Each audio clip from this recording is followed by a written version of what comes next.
بسم الله الرحمن الرحيم. السلام عليكم ورحمة الله وبركاته. Soomaaliyeed meel walba oo joogto salaamaya. Waxa waaye horta mar walba waxa isdhahaa barnaamijyadan hadalka waxa waaye adigu barnaamijka talantigaaga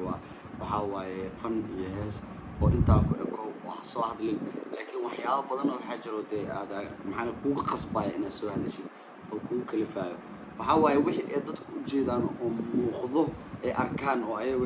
maxaa la yiraahdaa fasirnaa waa gooni laakiin waxa hoose oo anaga shakhsi aan dhalinyarana heesto cid la socoto barahan ama og ama ka fanaaniin xaqiiqda markii laga hadlayo fanaaniinta Soomaaliyeed waliba kuwa dalka ku sugan oo dalka joogo waxa waa intooda badan gumeysiga macnaha qaab darbiga ku jiraan ha noqdaan qaar fiidiyoyo laga haayo kuwa ma aragtay qolobta ka jirno oo maxaa la telefoon ugu gumeysto kuwa dad loo soo adeegsado ma aragtay oo dad ma aragtay Soomaaliya dadka joogana waxa waa xaqiiqda markii laga hadlo $20 qofka dad soo dhiibtay ku soo adeegsatay qofkaas aad dhahdid dad ay ka soo roodaa jiro oo ku soo aadayo waxa waa muhiimada aan rabay inaan ka hadlo waxay tahay horta barnaamijkeena oo socday oo bilow ilaa dhamaad oo waxa waaye YouTube ku saabsanaa YouTube-kii gacan inuu galo YouTube-kii inuu isoo noqdo inaan raali gelin soo bixiyo inaan hadana wax ka soo jafo waxa soo dhan xaqiiq dhab oo guud ahaan hadana naga mahaayo waxa dhabto hadda taagan markii laga soo tago qadartii dhacday iyo maxaa la yiraahdaa tacsidii oo nagashay iyo xabsigii markii laga soo tago waxa waaye horta nina qalad nagu soo maagay anaga oo qaladka markuu nagu soo maagay maxaa la yiraahdaa anoo iska joogo Djibouti aqoonna aan u lahayn waxbana aysan naga dhaxaynin waxaan arkay nin iga soo hadlayo aniga maxaa la yiraahdaa oo bilaa macna dara been u jeedo oo cad ka hadlayo ninka waa marmar waa arki jiray maxaa la yiraahdaa laakiin kuma xirneen aniga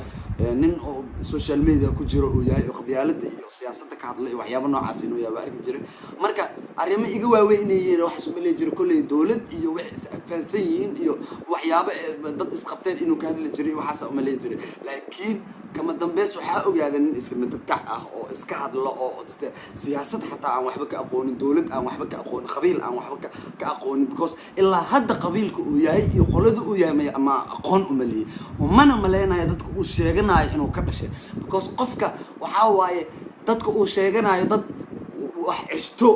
oo dad macnaha maxaa la yiraahdaa qabiil Soomaalida kamid ah oo la yaqaano oo magac ku leh oo dad ka dhashay oo siyaasiyiin leh oo dhalinyaro leh oo fanaaniin leh oo wax walba leh waaye oo waxa way qofkan haduu qaldan yahay qabsan karo laakiin aniga hadda waxa aaminsanahay shakhsigaas asiga ah waa magaciisa qaadin oo Soomaaliya oo dhan ay wada ogtahay YouTube-kayga hadda kor gacanta u gali jiray waxa way in uusan qolaba lahayn bo qof qol cid oo ka dhashay ama loogu dacwado u saleen xaqiiqda markii aan ka hadlaayo horta aniga cid aan ka baqaayo ilaahay ma jirto waxa way daraadno waxa igu kalifay in aan aniga inta soo fariisto oo aan live inta soo galay YouTube aan soo dhaw maxaa la yiraahdaa apa social media tahay maxaa la waa ka baqaaya kana waa ka saaraya waxa way aniga waxa soo wacay nin dhalinyaro ah oo YouTube-kayga hayo oo walaalkay adeer darajo oo Kenya degan oo meeshaas joogo waxa way oo dad is aamin aan ahayn YouTube-kayga asoo 8 ku maraya u dhiibay adeer darajo oo aan waxba ahayn waxna aan ka jirin waxa way gacantu ku soo qabtay copyright igu sameeyay waxa way content waxyaabo badan oo igu sameeyay YouTube-kayga waxa way heesaygu ii xiri jiray waxa way account igu xiray YouTube-kayga lacag inaan ka sameeyo heer ah oo i gaarsiiyay wax walbo si walaalnimo iyo kalsooni ay nooga dhaxayso oo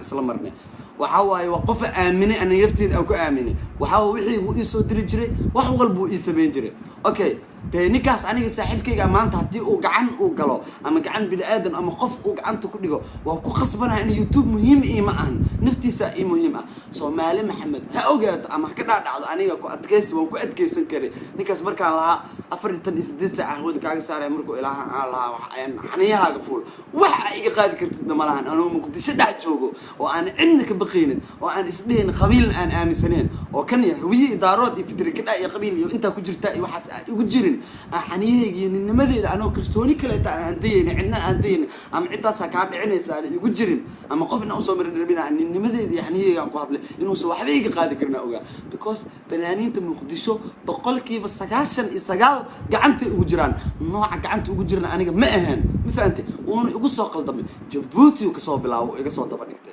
waan ka aamusay shibanka ere waxyaabo badan oo ka hadlay Djibouti uu jooga gaaja ku dishay kan uu ka hadlay waxyaabahaas uu ka hadlay waa ka aamusay ilaa Muqdisho imaaday waxa waaye wuxuu ilaahay farmaajo iyo maxaa uga soo hadashay arrintii haddana shabaa ka eray wuxuu yidhi show kama qayb geli kartid macnaa salka ii saare wax igu kalifay marka anoo oo aan ninka aan u naageenin aan ka baqin oo aan fiidiyoon u iga heynin oo waxbana igu sameynaynin wax igu kalifay inaan dhaho aniga habeenada ka mid ah anuu garow jooga wax soo wacay deeq darajo soo wacay wuxuu igu yiri ninaaga shit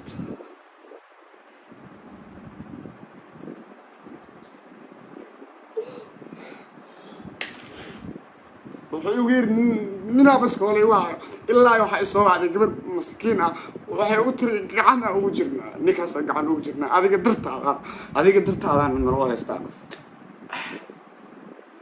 bas aniga awoodeedu waxay noqotay ninkii inaan waco aan dhahorniyo aniga adiga naga dhaxaysaa dagaalkan waxaane maxaa ku haysataa dhalinyaradaas oo waxa waaye wuxuu u adeegsaday nin laga baqo oo rasiid nuur la markii aan ka daba tagay aan dhahay war ha ka baqin waxba idinku ma sameyn karo waxaa la itaha Axmed Rasiid aan dhahay waxaa la itusay video ninkaas oo dad dilaayo oo dhalinyaro Soomaaliyeed dilaayo laamiga dhexdiisa ku dilaayo videogaas markii aan arkay ninka saaxiibkayga waa u baqaanay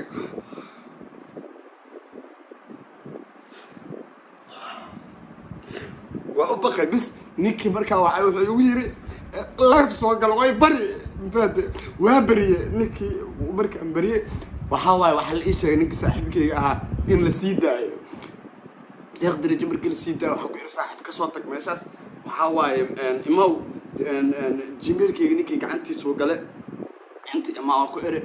waxa deeq darajo ka soo tagay ilaahay deeq darajo iyo familkiisa meeshii iyo gurigiisa iyo wixiisa iyo noloshiisa oo ka soo cararo oo anigu xabsi ku jiro oo garowe ila imaado waxa Soomaali wax ma fahansanin deeq darajo ku khiyaani waxyaabo noocaas ka hadlaaya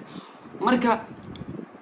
hadda waxay taageertaa waxay ugu kalifay inaan soo hadlo waxa waaye ninkii maxaa la yiraahdaa hadii YouTube-kii basweerkii wixii oo dhan gacanta ku haystaa inta ka baqaay ma laha gacanteedana ay ugu jiraan waxa waaye maanta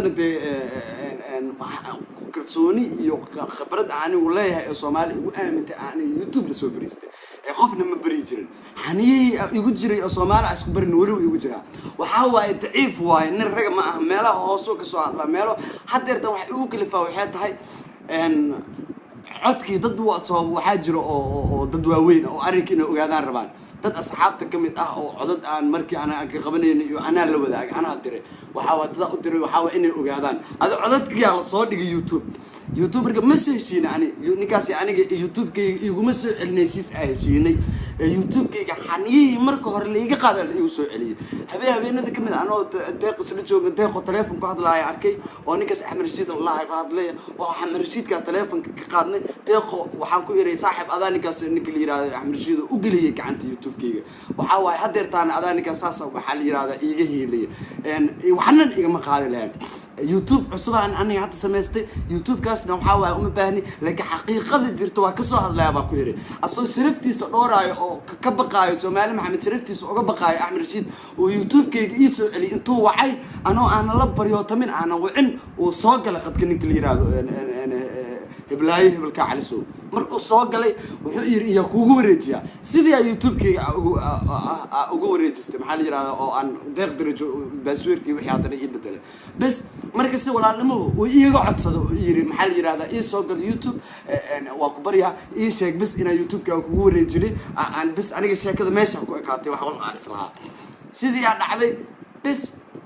hadeertaan ala kulli xal muhiimada soo fariisa waxay tahay waan inuu tusayaa baqashada lambarkiisana waa taqaanaan wuxuu u soo diray waxa waaye xayaat ka jiro wacaya wuxuu leeyahay waxyaabo oo maxaa la yiraahdaa waa ku qaabinaya video waa ka duubaya kan uu duubaya meelaha hoose ee meesha ninka rag laga marin oo naga soo maraya ma fahanti Soomaali Maxamed waxa uu sheegaya aniga horta cid aan ka baqaay ma laha YouTube-ka maanta haduu hawada ka baxo فيديو يوتيوب waxa uga baanay malahan waxa waan noolahay dad baa ka dhashay Soomaali Maxamed aan ka dhashay 20 jir ahay mar walba jaanis ah haysta aniga laakiin waxa inii sheegaya dhalinyarada Soomaaliyeed waliba fanka dhalinyarada fanaaniinta in ay gumeesi ku jiraan intooda badan gumeesi idinku waxay idin soo gudbiyaan farxada idin la wadaagaan heesa idin soo gudbiyaan laakiin xaqiiqada marka idin kala hadlo dhalinyarada gumeesi intooda badan ku jiraan waa loo caag jugleeyaa qaarkood video waa laga haayaa qaarkood wax walba lagu sameeyaa qaarkood dad loo adeegsadaa raga loo adeegsadaa ninkiina ilaa ay hadeertaan waxaa dadku daba taagan yihiin ee sheegaan waxay tahay muxuu idin daba taagan yahay sharmi muxuu uga soo hadlay dadku waxay isleeyihiin hadeer sharci sheekadan weeb aamustee muxuu sharmi iyo haddana uga soo hadlay waxaa waaye wuxuu uga soo hadlay dadku kala feeso naagu dhalay weli cagto noo saaraya waxaa waaye haddana annaga nama soo aadi karo oo nimadiisa annaga naguma soo aadayo nooguma caga jugleenayo meelo hoose iyo gabdhihii iyo xaafadihii iyo familkii nagala maraaya dagaalo daciifeed cidiyaa hoosteedu nagala diraaya waxaa inii sheegaa aniga hadeertaan deeq darajo walaalkayga waa isla joognaa waxaa waaye ilaa iyo meel maxaa waaye ilaa iyo familkiis u baqaan heerkaasuu maraaya oo la yiraahdaa maxaa la yiraahdaa intaa loo idin diraaya oo aniga xataa la idhaa waa intaa lagu diraya waxaa waaye annagoo dalkeena joogno oo dhalinyaro Soomaaliyeed ah oo dalkeena joogno oo annagoo dalkeena joogno dhibaatada jirto dalkeena loo ogyahay horumar ku sameynayno dad haddana xagga joogo oo qurbahaas ku nool oo nabad ku nool oo free ku nool waxay nagula dhaqmayaan waxyaabo ayna u dulqaadan karin fanaaniinta Soomaaliyeed qaarkood inta badan hore ugu soo dulqaateen waxaa idin sheegay aniga qof bini aadan aan ka baqaayo ma jiro ciilka iyo ilintan waxa ay keenayo waxay tahay aniga haddii aan adkaysto oo ninnimadeeda aan ku adkaysto oo wuxuu yahay aatus waxaa waaye meel aan ka damqanayo rag ama dhalinyaro ama gabdho iyo dumar iyo xaggooda naga soo maraaya iyo meel aanan maxaa la yiraahdaa dad aan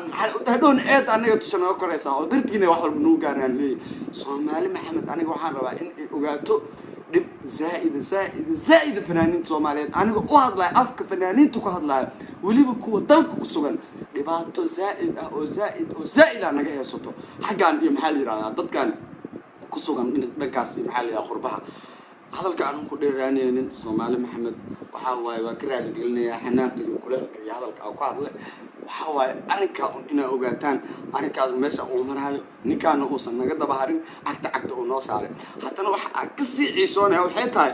afka uu ku hadlaya xaniyiisa maaha ninnimadiisa maaha raganimadiisa maaha mar walbo aan ninkaas inaa ka hortaga aadamco waxa ay soo hor istaagayo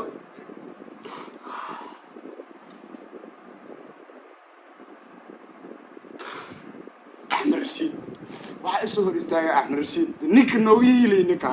ninka dhalinyarada Soomaaliyeed waxa ay uga baqaysa ma aqaan dhalinyarada Soomaaliyeed oo dhan ay ka wada kaadanayso ninkaas oo naga soo maray ninkaas markuu awoodi waayo deeq darajo cilmi kuma dhamo wallahi oo bilaahi oo talaa xabad cilmi ah oo intaas dhigin isku dhameen awood waxa u yeelan in YouTube-kiisa ahwada ka saarno oo naga soo weerarayo oo awood u yeesay deeq darajo وكذا بتجي وحبوه نقاد وأسيج المها حنك قوته أسيج واحد بالسبعية حنية ما أقول مساس وجرا تلا وحقوي لا أفار قبيل كمرك قف قوي ليس وقبيل كمرك لوجو خلد ما قف قبيل لوجو هنا لكننا أنا قبيل لهن قبيل وحقوين لكن ما أنا لهن صومال ما أنا كجرين أو واحد أنا ترين أفكاس ومفارك هايو أو إسكندرة قبيل قوي الناس وحاوي وحلودن قذا قفك قبيل وحكي يقانو قبيل وصوحبك أقولين نرجع وصوحبك أقولين هير وصوحبك أقولين وحاوي اليرد الصومالية وصوحبك أقولين نكاسا نوجبي أو اللي يرى أحمد رشيد عنت نوجلي وحاوي هذا أمجبين أو معناها إن وحلوينا عن العشرة ما يوتيوب كيجي إن معناها عنت وكويستو أما ولي الحكم يوتيوب كيجي أنا عنت كويستو حتى تقدر تجاد عنتكم هاي أكونت كيجي أنا عنت كويستو يوتيوب كيجي أنا عنت كويستو حب أنا عنت كويستو لكن ولي أجد جوجلين يضط كي تقدر إلا هذا وحاوي وكسوت تجنولوجيسي وحيسي أسعد فرمركيسي ماشي جو وكسوت تج وحاوي حياة كاجل أيضا الصدق كله تجمعنا وكسوت تكتي وحاوي حمر يكسوت انتهي وقصة دبتجو وحاوي دبضو وهذا وخبتي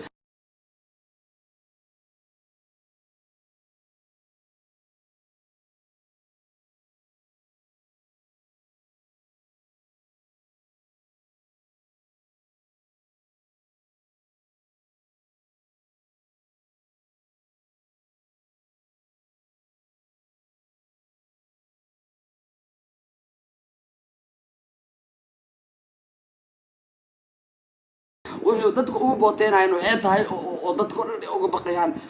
dhalinyaro Soomaaliyeed fanaaniin Soomaaliyeed dad fara badan oo hadda magacyadooda inta ka soo qaadeen oo hore wax ugu geystay oo fiidiyoyo ku saastay inta badan ninkaas dumarku wax ku sameeyaa rag wax kuma sameeyo ragna wax kama yaqaano waxaan aaminsanahay inay waliba rag is arkin haddii rag is arki lahaayeen ama maanta uu Soomaaliya joogi lahaa waxa waay ninnimadiisa la tusi lahaa waxa uu asiga yahay buu arki lahaa Soomaali Maxamed waxa ogaataan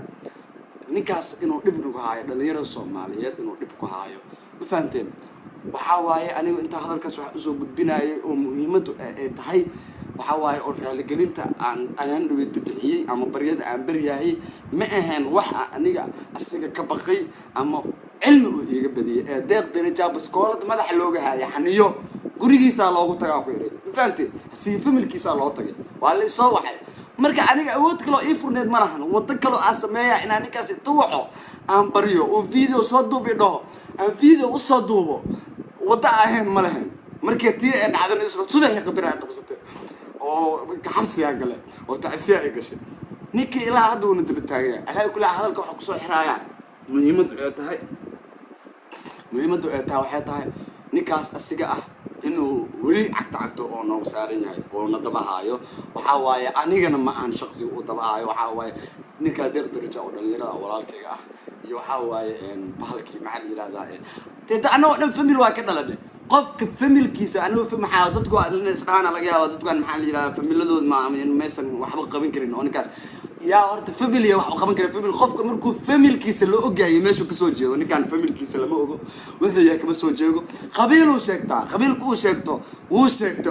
aniga hadda qolada raba sheegan kara laakiin dadka aan ka dhashay waan dhex joogaa waa kuwaana ayaga ka dhashay waa sheegay waan ku faana waa ka dhashay Soomaali Maxamed guud ahaan uga dhashay laakiin qaasatan ma jeerteen ka soo jeeda